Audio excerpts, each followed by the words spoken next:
জি, channel ডিজিটালে আপনাদের সবাইকে স্বাগতম। আমি এই মুহূর্তে রয়েছে নোয়াখালীর কবিরহাট উপজেলার দানশিলিক ইউনিয়নের। এটা হচ্ছে একটা রিক্সার দোকান। আপনি জানেন যে নোয়াখালীতে টানা ভারী বর্ষণে নোয়াখালীর প্রায় 9টি উপজেলা 8টি পৌরসভা পানির নিচে নিমজ্জিত হয়েছে। তার চেয়ে বেশি ক্ষতিগ্রস্ত হয়েছে নোয়াখালীর সাতক্ষীরা উপজেলা, সেনবাগ উপজেলা এবং হচ্ছে নোয়াখালী বেগমগঞ্জ উপজেলা এবং সদর উপজেলা। তার পাশাপাশি কোম্পানিগঞ্জ কবিরহাট কিছুটা পরিমাণ ক্ষতিগ্রস্ত হয়েছে। সাধারণ স্থানীয় জনগণ আজকে দীর্ঘ 1 মাস যাবৎ সেই পানির নিচে নিমজ্জিত হয়েছে। আমরা অনেক বাড়িতে নোয়াখালী বেগমগঞ্জ বিভিন্ন উপজেলায় বিভিন্ন বাড়িতে প্রায় হাঁটুর উপরে পানি দেখা গেছে। এই হাঁটুর উপরে পানি দেখার কারণে মানুষের হাজার হাজার মানুষ পানিবন্দী আছে, এমন কষ্টে নিমজ্জিত হচ্ছে। এবং এছাড়া পানির উপর মাছের উপদ্রব রয়েছে। কিন্তু জনগণ এই যে সড়কের উপরে পানি থাকার মধ্যে চলাচলে প্রতিদিন ব্যাহত হচ্ছে, অনেক কষ্ট ভোগান্তি হচ্ছে। তো স্থানীয় জনগণ বলছে, স্থানীয় প্রশাসনকে প্রশ্নবিদ্ধ করছে যে আসলে স্থানীয় বিভিন্ন ছোট ছোট খালের উপরে অবৈধ খাল দখল এবং হচ্ছে দোকানপাট গড়ে ওঠার কারণে যে জলাবদ্ধতা দেখা দিয়েছে। কিন্তু আমরা বেগমগঞ্জ উপজেলার এবং সোনামুড়ি উপজেলা, সাতক্ষীরা উপজেলা সব বিভিন্ন উপজেলা নির্বাহী কর্মকর্তা কিন্তু খাল দখল অবৈধ উচ্ছেদ কিন্তু কার্যক্রম অব্যাহত রেখেছেন। তার মধ্যে কিছু পাশাপাশি কিছু প্রশ্নবিদ্ধ থেকেছে। নোয়াখালী দানশির ইউনিয়নে একটি রিক্সার দোকান, একটি বেড়িবাঁধ রয়েছে। যে বেড়িবাঁধটি আমরা আপনাকে দেখাতে সক্ষম হয়েছি।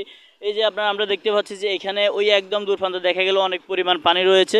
এই যেখানে এই পানিগুলো এখানে ঠেকেছে, কিন্তু পানি উন্নয়ন বোর্ডে এই পানিগুলো নামার জন্য এই পাশে কিন্তু এখন কোনো পানি নেই বললেই চলে। এই যে প্রায় 28টি কলের ব্যবস্থা করে দিয়েছেন, এখান দিয়ে প্রতিদিন পানি হচ্ছে। যদি এখান থেকে পানিগুলো যদি সঠিকভাবে নিমজ্জিত হতো, তাহলে এই যে নোয়াখালীর প্রায় 5-6টি উপজেলা এই জন্য পানির মধ্যে কষ্ট করতে হচ্ছে না। আপনারা ডিসপ্লেতে যেটা দেখতে পাচ্ছেন, এই যে আমরা দুই পাশে কিন্তু পানিগুলো খালি। এই যে আছে সামান্য আকারে স্রোত আকার পানি নামতেছে, এখানে পানি উন্নয়ন বোর্ড 28টি কলের ব্যবস্থা করে দেওয়ার কারণে এভাবেই কিন্তু পানি নামছে। যদি এই স্রোত বানটা বেড়ে কেটে দেওয়া হতো, তাহলে পানিগুলো ফুরানি হতো। কিন্তু মানুষে আজ দীর্ঘ 1 মাস যাবৎ নোয়াখালী বেগমগঞ্জ সাতক্ষীরা এবং সুবর্ণচর প্রায় 15-16 লাখ মানুষই কিন্তু পানির মধ্যে কষ্ট করতেছে। আমরা যদি এই পাশে এসে দেখাতে চাই আপনাদেরকে আসলে এই পাশের চিত্রটি কেমন, আমরা এখানে আপনাকে দেখাতে চেষ্টা করব।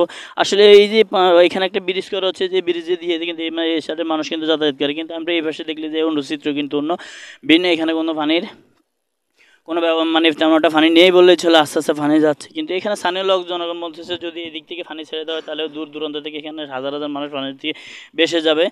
তো ওইখানে একটি সুইচ খাল রয়েছে, ওই 16টির গেট খাল রয়েছে। যদি ওই গেট খালটি যদি খুলে দেওয়া হয়, জনগণ মনে করছেন যে এইখানে তারা উপকৃত হবে। এবার এছাড়াও আমার ডান পাশে কিছু স্থানীয় প্রভাবশালী বিগত সরকার আমলে যারা ছিলেন, তারা বিভিন্ন ধরনের বাসাবাড়ি করে এই ধরনের পানি আটকে রেখেছেন। তো জনগণের দুর্ভোগ দুর্দশা আসলে নোয়াখালী বেগমগঞ্জে 2024 সালে যে ভয়াবহ জলাবদ্ধতা দেখা দিয়েছে, তারই রূপে কিন্তু এখন 2025 সালে কিন্তু সেই জলাবদ্ধতা দেখা দিয়েছে। কিন্তু সঠিকভাবে পরিকল্পনা যদি 25 সালে করা হতো, তাহলে 24 সালে করা, তাহলে 25 সালে এসে এই কষ্ট পোহাতে হতো না। তো জনগণের দাবি, যদি এই খালের যদি রিক্সা দোকান যদি কেটে দেওয়া হয়, তাহলে সম্ভব জনগণ নোয়াখালী বেগমগঞ্জ প্রায় 5-6টি উপজেলা কিন্তু এতদিন প্রায় 1 মাস যাবৎ পানির নিচে কষ্ট পোহাতে হতো না। তো জনগণ দাবি প্রশাসন এবং স্থানীয় জনগণের সাথে কর্তৃপক্ষের সাথে আলোচনা করে সুষ্ঠু একটি ব্যবস্থা করে নোয়াখালী বেগমগঞ্জ সাতক্ষীরা এবং কোম্পানিগঞ্জ এছাড়া সদর উপজেলা কবিরহাট উপজেলাকে পানি থেকে